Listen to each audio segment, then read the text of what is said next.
Hola, my name is Senora Castillo. I am the Spanish specialist here at Walter Montessori, and we are here now at Upper Elementary in the Spanish corner. Here, as you can see, we have the shelf with vocabulary to support and to reinforce the vocabulary and the words that we learn to start expanding our use of language. As we know, this expanding of language contributes to make connections, and for them help to increase the verbal skills.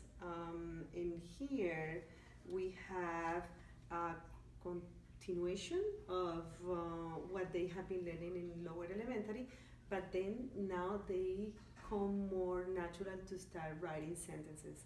I introduce the action verbs, and also I introduce the location, occupations, because that comes from their curiosity. So one of the things that I do with them also is prepare a checklist where they follow up their work at any pace. They have a reading log from the different books that I have here. But one particular thing that I like is after reading stories, we do short dialogues, and they start creating their own puppets.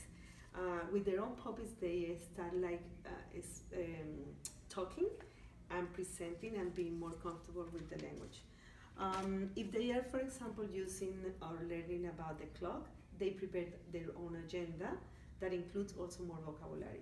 So no matter what the topic is, they start doing mini projects. But also I include indoor games like memory games, bingo games, and if it's an outdoor game, it's para, they like it, and they take the tradition to intermediate.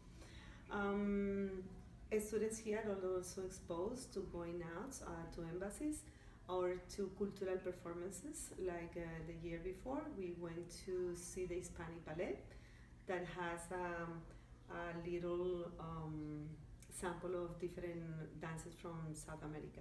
And this is one way that they have to learn the language in a more fun and cultural way.